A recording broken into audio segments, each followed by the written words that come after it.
Alright, I'm back again, and Pam Bondi took the stand today before the Senate because, or the House, or Congress in general, over not following through with the Epstein Files Release Act, or whatever the proper name for it is.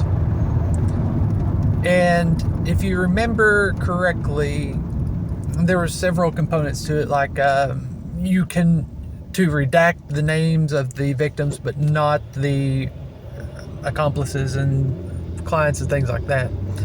And a lot of the clients' names were redacted, but apparently some of the victims, they had their information released. And then you had whole documents deleted.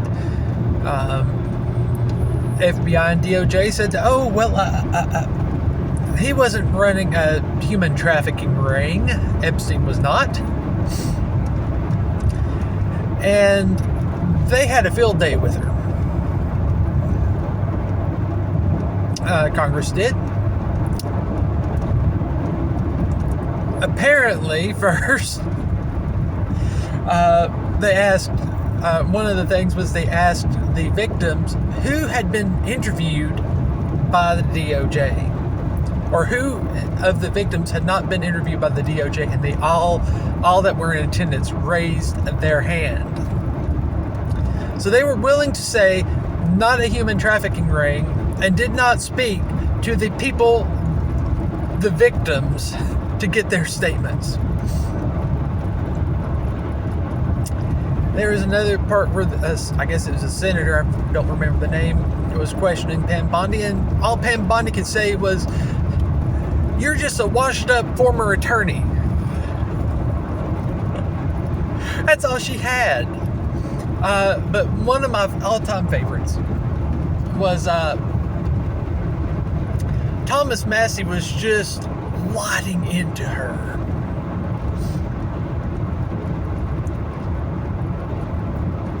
Just with everything that he had. And she was deflecting. I mean, I can't remember if he was the one that she said that made the comment about, why are we asking about this? You know, the NASDAQ is busting records.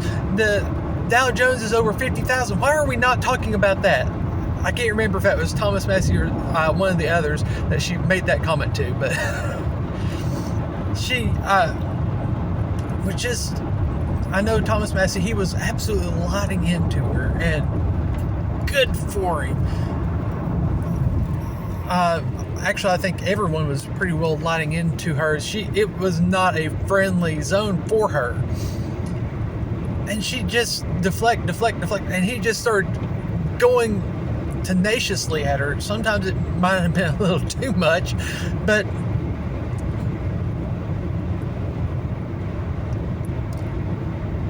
and I'm not 100% sure about the order of events, but at one point she said, why aren't you asking, or why didn't you bring this up before now? Why didn't you ask Merrick Garland these questions?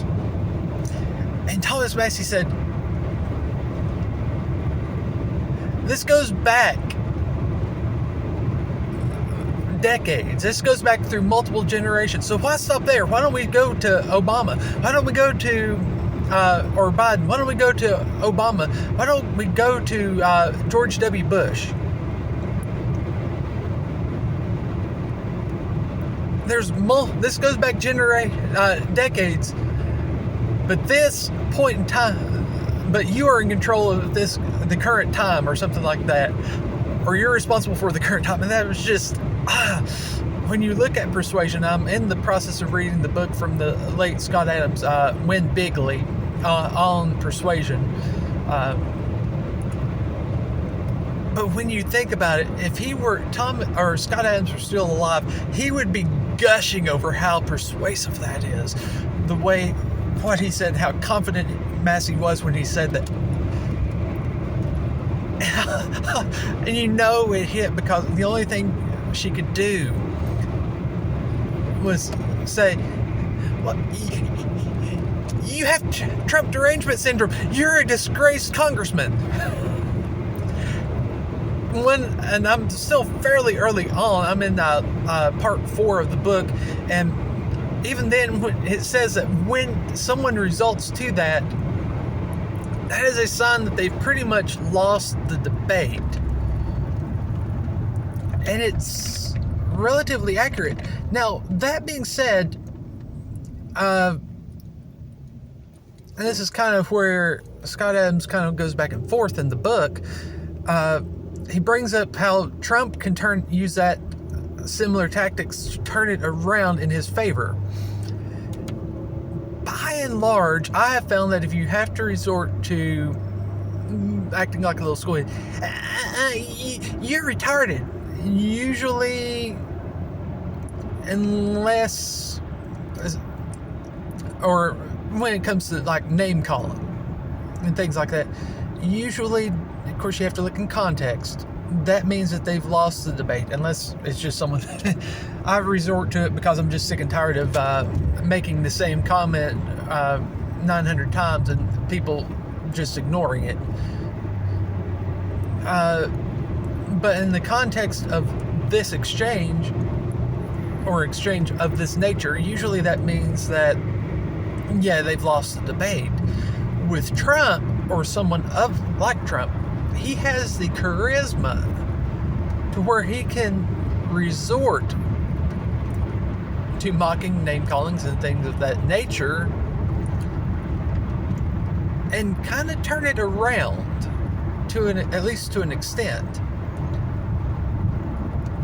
Now, I'm no big expert on Pam Bondi. I've just seen a few clips of her. She don't have charisma. She comes off, right off the bat, as a bit of an unlikable, haughty bitch. And I'm putting that as politely as I can. There is nothing that I've ever seen of her that comes across as likable. There's no charm to her. There's not a whole lot I can say positive about her. Everything I have seen is just nothing but pure negativity. I can be a lot of things that are bad, but usually people, if I'm in the mood to actually be social, people say I can be charming. I know it's kind of hard to believe, but people do say things like that. And when I look at Pam Bondi, I don't see that. And the general consensus, even amongst the most conservative groups that were ready, pretty well, or you either agree with Trump or they are ready to crucify you, even amongst them, those same groups that I think I did a video or two on where they were ready to throw me out for dare questioning their Lord and Savior Donald J. Trump, they're lighting her up, saying that she does not represent me. Those people don't represent me. She may have very well, her performance today very well may have hurt the overall view of Trump himself. This may be a stink that even Trump may struggle with getting off of him. Now, I'll give props where props are due. If there's one person who could find a way to turn it around and get it off of him, it would be Trump. It's like I said many times before, about my late grandmother. She said about Richard Nixon that he was the last really decent president we ever had. Keep in mind, she died in 2010. But she said that he's the last great president, real good president we ever had, and he did nothing that hadn't been done before or since. He just got caught and wasn't good enough a liar to get out of it. And with that, yeah, there's the component about lying, but there's the component about having charisma. Donald Trump has the charisma that he could pretty well get out of it. It's like he said, I could go into Times Square, shoot someone, and still get away with it. There is a certain degree of truth to that.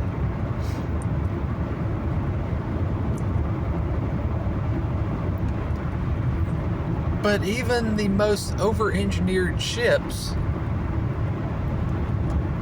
if they encounter the right scenario, will sink. And I'm not saying that her performance is going to sink Trump. But right now he's going to have to review to do some damage control because the SS Trump is taking on some water at this point.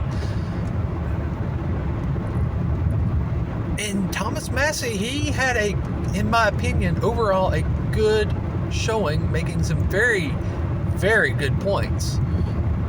And I can see where this could help him going up against Ed Gallerin. I really do. I see this as a net positive. And even Polymarket and Kalshi are have ticked upwards today.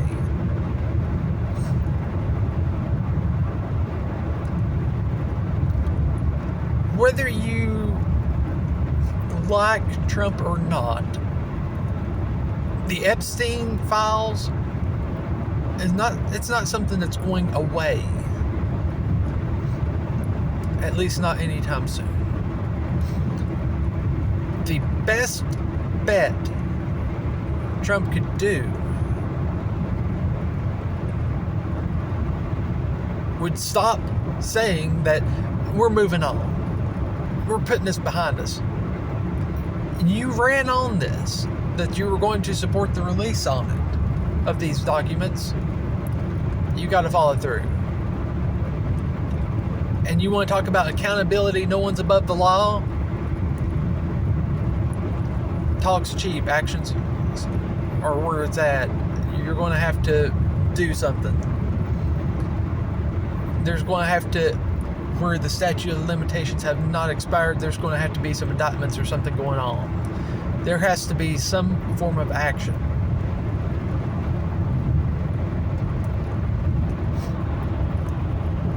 Because otherwise, it's pretty much a given that the Republicans their goose is cooked come November. And even if they do something with Epstein, there's still a chance that their goose is cooked come November. But this may be a way to help the scenario out a little bit.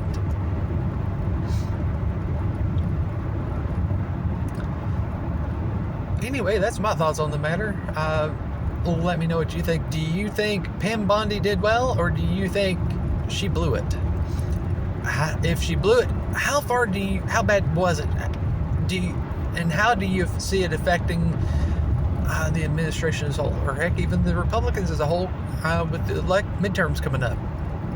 And do you think Thomas Massie, this is the type of performance that Thomas Massie's going to have to give going forward to have the best shot at beating these attacks from Trump and the super PACs funneling millions of dollars into Kentucky to try to beat him?